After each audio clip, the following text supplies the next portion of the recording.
아마 과학기술에 관심이 많은 제 채널의 구독자분들 중 상당수는 땅속 5km 이상의 깊이에 엄청난 양의 수소가 세계 곳곳에 매장되어 있다는 이야기를 들어보셨을 것입니다.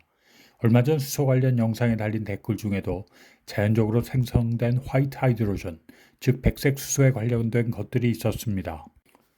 정말로 엄청난 매장량의 수소가 우리 발밑에 존재하고 있고 그것을 채굴한다면 아마도 지구온난화 문제는 생각보다 쉽게 해결책을 찾을 수 있겠죠. 아직 매장량에 대한 논란은 많지만 적지 않은 양의 수소가 실제로 존재하고 지금도 땅속 깊은 곳에서 지속적으로 수소가 생성되고 있음은 의심할 여지가 없습니다. 오늘 영상은 대체 어떤 원리로 수소가 생성되고 있는지를 그리고 현재 어떤 이슈들이 이야기되고 있는지에 대한 것입니다. 아마 지금 영상을 보고 계시는 분 대부분은 무릎을 탁 치면서 그 원리를 이해할 수 있게 될 것입니다. 자, 이제 테크 트립을 시작합니다.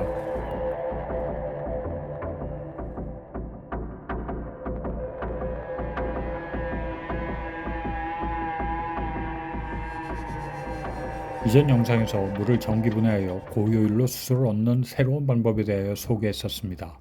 백색 수소의 생성 원리를 이해하기 위하여 잠시 물의 전기분해에 대하여 복습을 하고 진행하겠습니다. 먼저 수용액 속에 표면적을 넓혀서 수소 생성량을 높이기 위한 다공성 전극을 담급니다. 그리고 두 전극 사이에 1.2V 이상의 전압을 인가할 수 있는 직류 전원을 연결해 줍니다. 그리고 수소 발생 속도를 증가시키기 위하여 용액의 온도는 60에서 80도 가량으로 유지시켜 줍니다. 알칼리 수전의 반응기의 용액은 애니메이션에 나타난 바와 같이 물과 수소나 이온으로 구성되어 있습니다. 그리고 수소 발생은 캐토드 전극에서 주입된 전자와 물과의 반응에서 일어나므로 그 둘 사이에 무슨 일이 일어나는지를 집중해서 관찰해 보도록 하겠습니다. 캐토드 전극으로부터 주입된 전자는 전극 표면에 위치한 물 분자에 주입됩니다. 물 분자는 전자를 받아들이는 대신 수소 원자를 분리시키면서 자기 자신은 음이온을 띠면서 수산화 이온으로 변하게 됩니다. 수산화 이온은 음의 전하를 띠므로 전자를 받아들이는 전극인 에노드 방향으로 이동하게 되며 캐소드 전극 표면에서는 물 분자에서 떨어져 나온 수소 원자들끼리 결합을 이루며 수소 분자가 생성됩니다. 여기서 우리가 기억해야 할 것은 이렇게 물로부터 수소를 생성하기 위한 요소로는 물 분자의 존재, 그리고 물에게 전자를 줄 수 있는 환경, 마지막으로 이러한 반응을 원활히 발생시킬 수 있는 높은 온도, 이러한 세 가지 요소가 적절히 결합되어야 한다는 사실입니다. 자, 그렇다면 지하 깊은 곳에서 과연 무슨 일이 일어나기에 자연적으로 수소가 발생할 수 있을까요? 먼저 생각해 봐야 할 포인트는 과연 무엇이 물 분자에게 전자를 줄 수 있는지를 알아보는 것입니다. 답은 철을 함유한 광물입니다. 직접적으로 말하자면 철을 함유한 안반층이 있어야 합니다. 그 중에서도 산화 상태가 플러스 2가인 철을 많이 함유한 안반의 존재가 필수적입니다. 그 이유는 이렇습니다. 철은 쉽게 산화되어 산화철로 변합니다. 우리 주위에서 흔히 보는 현상이죠. 금속성 색상을 띠던 철이 공기에 노출된 상태에서 시간이 지나면 철은 산소와 반응하여 산화철, 즉 Fe2O3로 변하면서 붉은색을 띠게 됩니다.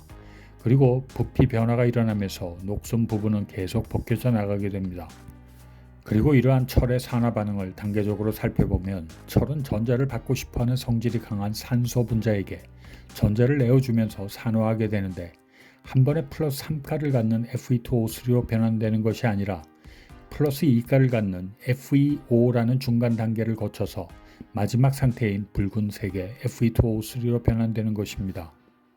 한마디로 정리하자면 철이 산화되는 중간 단계인 산화 제1철의 성분인 철 플러스 2가 역시 전자를 내어줄 수 있는 성질이 있다는 것입니다. 앞에 언급했던 암석과 연관짓자면 철 플러스 2가를 다량 함유한 광물들은 특정한 조건에서 전자를 공유할 수 있으며 이것은 다시 수소 생성 조건에서 필요했던 물에게 전자를 내어줄 수 있는 충분 조건을 충족시킬 수 있는 가능성을 이야기하는 것입니다. 철 플러스 2가를 많이 함유한 대표적 암석은 울트라마피락, 번역하자면 초고철지랑 혹은 감남석 등이 있으며 이러한 암석들이 고온에서 물과 반응하여 자기 자신은 철 플러스 3가로 산화되면서 안정한 형태가 되며 그 과정 중에 물을 환원시켜 수소를 발생시키는 것으로 알려져 있습니다. 물에 전류를 인가하여 수소를 발생시키는 수소 발생 장치가 다공성 전극을 매개체로 물에 전자를 주입했다면 땅속 깊은 곳에서는 철 플러스 이가를 함유한 암석이 물에 전자를 주입하는 역할을 하고 있는 것입니다. 그리고 온천이나 간헐천에서 보듯이 지하 깊숙한 곳에도 다량의 물이 존재하고 있습니다. 그러므로 물과 물에게 전자를 내어줄 수 있는 암석을 함유한 지하 세계는 자연적으로 수소를 발생시킬 수 있는 조건들을 갖추게 되는 것입니다. 이런 조건에서 수소가 자연적으로 발생한다면 아마도 인공적인 수소 생산은 더 이상 필요하지 않을 것입니다. 이러한 암석들과 지하수는 널려 있으니까요. 그런데 실상은 그렇지 못합니다. 왜 그런지 하나씩 알아보겠습니다.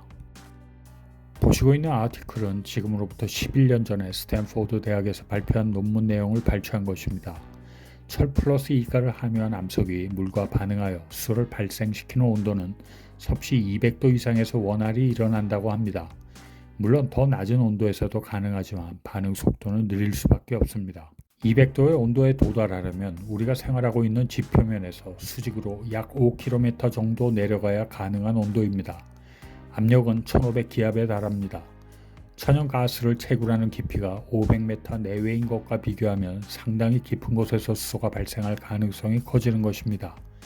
하지만 셰일가스의 경우도 지하 2 내지 4km 깊이에서 채굴을 하므로 5km 깊이라는 것이 수소 채굴을 가로막는 요소는 아닙니다. 자, 이제 자연적으로 수소가 발생되는 충분 조건 3가지를 알게 되었습니다. 지하 5km 정도의 깊이에 철 플러스 이가를 함유한 암석을 발견하는 것과 그런 암석이 지하수와 공존하는 것을 발견하는 것은 그리 어렵지 않을 것입니다. 평균 온도 역시 그 정도 깊이에서는 세계 어디서나 200도 내외에 달할 것입니다. 문제는 물인데 일반적 지하수로는 충분하지 않습니다.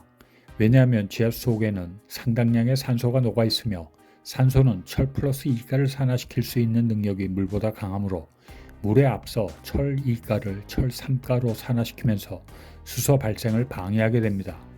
그러므로 에녹식 워터라는 산소 용존량이 극도로 낮은 물이 있어야만 가능하게 됩니다. 그러나 이건 역시 그렇게 어려운 조건은 아닙니다. 표층에 존재하던 물이 지하로 점점 내려가면서 다양한 유기물들, 즉 죽은 동물이나 박테리아들을 산화시키면서 산소 농도는 감소하게 되며 높은 온도에서는 산소의 용해도가 감소하므로 지하 5km 지점에 존재하는 물들은 산소의 용존량이 상당히 낮아지게 됩니다. 자, 이제 우리는 지하 깊은 곳에서 자연적으로 수소가 형성될 수 있는 메커니즘을 이해했으며 세계 곳곳에서 지표면을 뚫고 수소가 분출되는 현상들이 결코 놀라운 사실이 아니라는 것을 이해했을 것입니다. 서아프리카 말리에서 마을 부족들이 자연적으로 발생하는 수소를 오래전부터 사용하고 있었다는 것이 이미 1987년에 밝혀진 바 있었지만 그저 놀라운 자연 현상으로만 치부되어 오다가 수소 경제의 문턱에 와 있는 지금 미래에 가능한 청정 에너지원으로 다시 주목받기 시작하였습니다. 대규모의 수소가 땅속에 매장되어 있을 확률에 관련된 마지막 관문입니다. 앞에서 자연적인 수소 발생 가능성에 대해 언급했지만 석유나 천연가스가 땅속에서 오랜 기간에 걸쳐 생성되고 지정학적으로 특정 지역에서 발견된 것처럼 수소도 오랜 기간 동안 지속적으로 서서히 생성되어 왔을 것임이 틀림없습니다. 문제는 땅속의 지표면을 통해서 대기 중으로 달아나기 쉬운 수소를 트랩할 수 있는 공간이 존재하느냐 여부입니다. 기체 상태인 천연가스도 캡락이라는 마치 콜라 이산화탄소를 밀폐시키는 뚜껑 역할을 하는 안반이 있을 경우에만 그곳에 저장될 수 있는데 고압 환경에서 금속 재질에 용기도 투과하는 성질을 가진 수소를 차단하고 저장할 수 있는 대규모 안반이 수소를 생산하는 지점 위에 존재해야만 매장된 수소를 발견할 수 있는 것입니다. 콜라 뚜껑에 미세한 구멍이라도 있다면 얼마 시간이 지나지 않아서 콜라 속에 함유된 이산화탄소가 공기 중으로 다 날아가 버리듯이 캡락이 없다면 지하에서 생성된 수소는 모두 대기 중으로 날아가 버릴 수밖에 없는 것입니다. 지금까지 발견되고 있는 천연수소는 전 세계에 걸쳐 산재되어 있습니다. 최근 프랑스에서 현재 1년간 전 세계 수소 필요량의 2배 이상의 매장량을 갖는 것으로 추정되는 지점을 찾았다는 발표와 더불어 캐나다의 안반 구성의 50%는 수소 발생이 가능한 광물로 이루어져 있다는 리포트 등에 기인하여 적지 않은 기업들이 미래의 노다지를 찾아 나서기 시작했습니다.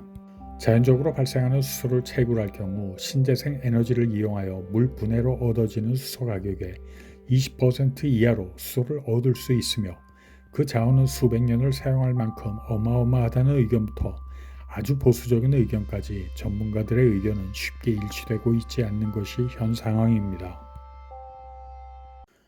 과연 자연적으로 발생하는 수소는 인류의 미래에 획기적인 전환점을 가져다 주게 될까요? 그리고 대한민국 영토에는 그런 수소가 내장되어 있을까요? 그렇기를 기대하며 오늘 영상을 마치겠습니다. 안녕히 계십시오.